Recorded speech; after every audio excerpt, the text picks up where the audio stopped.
जय श्री कृष्ण बाळको।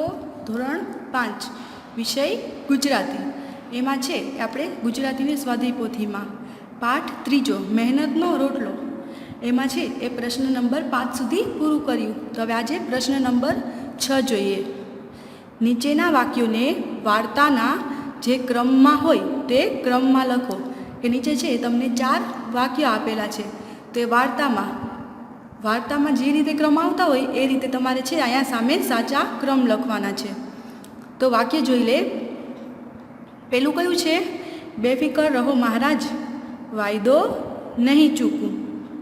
बीजू, शीवी दो तो शुं लो।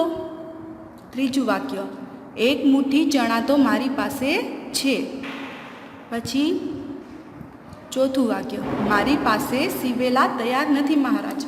तो આવી રીતે છે તમને 4 વાક્ય આપેલા છે, એના ક્રમ છે આડાવડા છે, પણ વાર્તાને આધારે જે વાક્ય પહેલાં આવતું હોય એને પહેલો ક્રમ, પછી એવી રીતે છે એ ક્રમ દેવાના। તો એમાં વાર્તામાં પહેલાં આપણે જોઈએ તો મહારાજ છે એ મોચી ભગત પાસે છે, એ ચપ્પલ પગરખા લેવા જાય ત્યારે શું કહે છે મોચી ભગત કે મારી પાસે છે એ સીવેલા તૈયાર નથી। એટલે કે આજે ચોથું વાક્ય છે એની સામેના બોક્સમાં આવશે પહેલો નંબર, એટલે કે એની સામે 1 લખવાનું। પછી બીજું વાક્ય કયું આવશે? તો કે પછી જે છે એ મહારાજ સાધુ મહારાજ છે મોચી ભગતને પૂછે છે ને કે તમે સીવી દો તો શું લો, એટલે બીજું વાક્ય એની સામે બીજો જ ક્રમ, એટલે કે એનો ક્રમ છે એ બરાબર છે। પછી હવે 2 વાક્ય રહ્યા, એક બેફિકર રહો મહારાજ, વાયદો નહીં ચૂકું, અને એક મુઠ્ઠી ચણા તો મારી પાસે છે। તેમાંથી ત્રીજું વાક્ય કયું આવશે? તો કે આ પહેલું।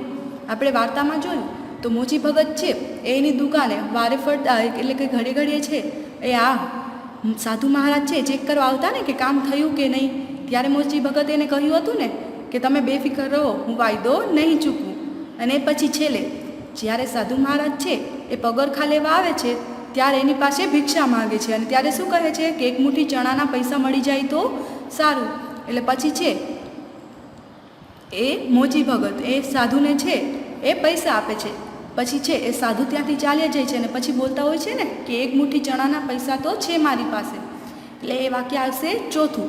ફરીથી એકવાર, પહેલું વાક્ય છે એનો ક્રમ આવશે ત્રીજો, પછી બીજું વાક્ય છે એનો ક્રમ બીજો જ આવશે, પછી ત્રીજું વાક્ય છે એનો ક્રમ ચોથો આવશે, અને ચોથું વાક્ય જે છે એનો ક્રમ આવશે પહેલો। હવે પ્રશ્ન નંબર 7 જોઈએ। યોગ્ય વિરામ ચિહ્નો મૂકી નીચેના વાક્યો ફરીથી લખો। કે અહીંયા તમને છે એ વિરામ ચિહ્નો એટલે ખબર જ છે, અલ્પ વિરામ, પૂર્ણ વિરામ, પ્રશ્નાર્થ ચિહ્ન, ઉદ્ગાર ચિહ્ન વગેરે એ મૂક્યા વગર જ છે એ તમને વાક્ય આપેલા છે। તો વાક્યમાં છે એ તમારે વ્યવસ્થિત છે એ સાચા વિરામ ચિહ્નો મૂકી અને વાક્ય છે એ લખવાનું છે। પહેલું, શા વિચારમાં પડી ગયા છો મહારાજ, મેં તમને કહ્યું એ ખોટું છે। તો એમાં ક્યાં આવશે? એમાં કયા કયા આવશે વિરામ ચિહ્ન? તો પહેલાં તો શું આવશે? તો કે શા વિચારમાં પડી ગયા છો ત્યાં અલ્પ વિરામ, અને પછી મહારાજ લખી અને ઉદ્ગાર ચિહ્ન, અને છેલ્લે કે મેં તમને કાંઈ કીધું એ ખોટું છે, પછી પ્રશ્નાર્થ ચિહ્ન। ફરીથી એકવાર, શા વિચારમાં પડી ગયા છો એના પછી આવશે અલ્પ વિરામ, પછી મહારાજ, ત્યાં પાછું આવશે ઉદ્ગાર ચિહ્ન, અને મેં તમને કાંઈ કહ્યું છે એ ખોટું છે તો ત્યાં પ્રશ્નાર્થ ચિહ્ન।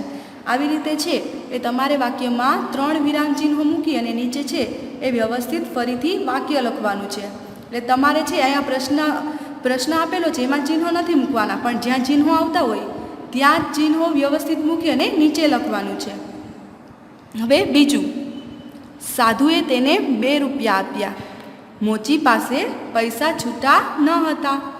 તો આમાં પણ ક્યાં આવશે વિરામ ચિહ્ન? તો કે એક તો પૂર્ણ વિરામ આવશે કે સાધુએ તેને 2 રૂપિયા આપ્યા, અને પછી પાછું બીજું વાક્ય શરૂ થાય છે કે મોચી પાસે પૈસા છૂટા ન હતા, એટલે પછી ત્યાં આવશે પાછું બીજું પૂર્ણ વિરામ, એટલે કે બીજા વાક્યમાં છે 2 વિરામ ચિહ્ન આવશે, એટલે કે 2 પૂર્ણ વિરામ।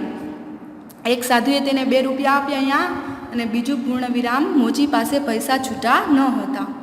હવે ત્રીજું વાક્ય જોઈએ। મોચી ભગત, મારા પગરખાનું શું પડે? તો આમાં ક્યાં વિરામ ચિહ્ન આવશે?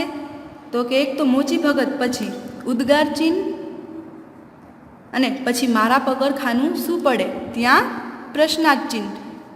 ફરીથી એકવાર એક મોચી ભગત પછી ઉદ્ગાર ચિહ્ન અને મારા પગરખાનું શું પડે એના પછી એટલે કે છેલ્લે પ્રશ્નાર્થ ચિહ્ન. પછી ચોથો પ્રશ્ન, જરૂર હો મારે પરમ દિવસે સાંજે જવું છે માટે ઢીલ ન થાય, તો એમાં ક્યાં વિરામ ચિહ્ન આવશે? તો એક જરૂર હો એના પછી આવશે ઉદ્ગાર ચિહ્ન અને મારે પરમ દિવસે સાંજે જવું છે ત્યાં અલ્પ વિરામ, માટે ઢીલ ન થાય ત્યાં આવશે પૂર્ણ વિરામ. પાંચમું વાક્ય, નાહક શું કામ ધક્કો ખાવ છો, સાંજે આવજો, તો એમાં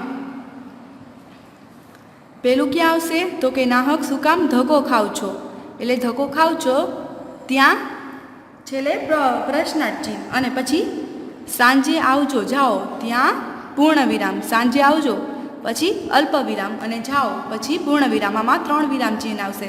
એક શું કામ ધક્કો ખાવ છો ત્યાં એના પછી આવશે પ્રશ્નાર્થ ચિહ્ન, સાંજે આવજો એના પછી અલ્પ વિરામ અને જાઓ ત્યાં પૂર્ણ વિરામ. હવે પ્રશ્ન 8 જોઈએ.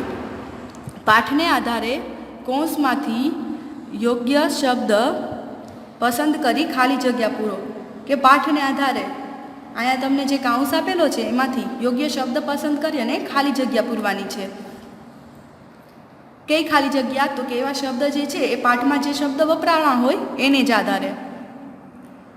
બેફિકર રહો મહારાજ, ખાલી જગ્યા નહીં ચૂકવું, તો એમાં શું આવશે? વાયદો કે કાયદો?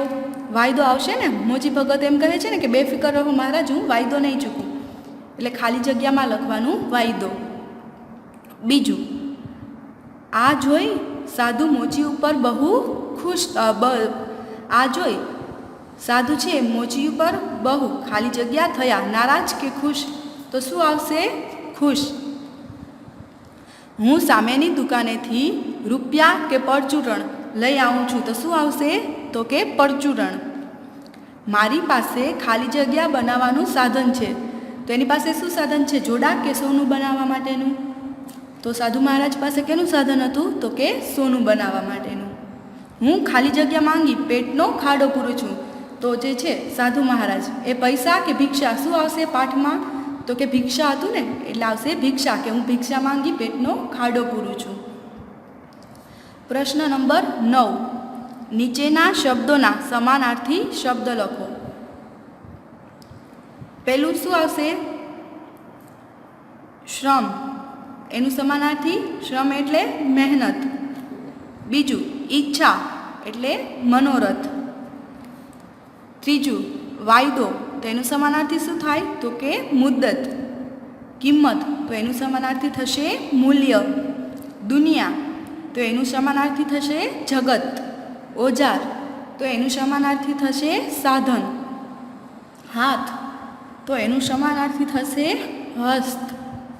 જીવન, તો એનું સમાનાર્થી થશે જિંદગી. હવે પ્રશ્ન 10 જોઈએ. નીચેના શબ્દોના વિરોધી શબ્દ લખો. પહેલું કયું છે? તો કે પ્રામાણિક, તો શું આવશે? અપ્રામાણિક.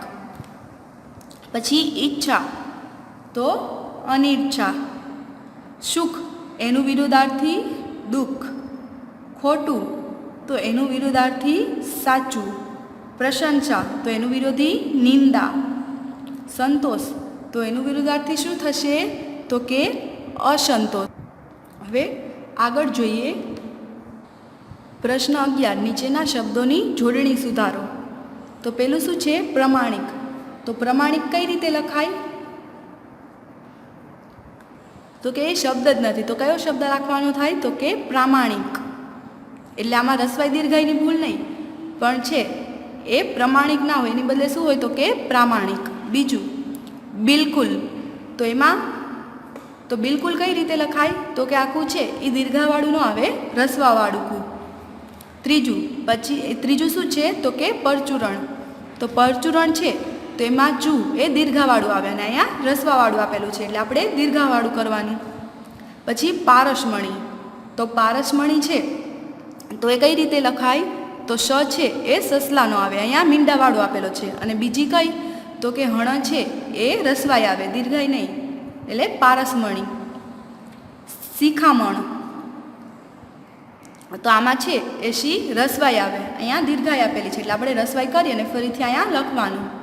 પછી દુનિયા, તો એમાં પણ એવી જ રીતે દુ છે એ રસવાવાળું આવે, અહીંયા દીર્ઘાવાળું આપેલ છે. પ્રશ્ન 12, નીચેના શબ્દ સમૂહ માટે એક એક શબ્દ આપો. એટલે કે અહીંયા તમને જે છે એ વાક્ય આપેલું હોય એનું જે છે એટલે કે શબ્દ સમૂહ, એના હાટું જે આપણે અમુક વાક્ય જે છે એના હાટું ટૂંકમાં જે એના માટે જે છે એ ટૂંકમાં શબ્દ વપરાતો હોય એ લખવાનો. તો પગનું રક્ષણ કરનાર, તો એના માટે કયો શબ્દ વપરાય તો કે પગરખા.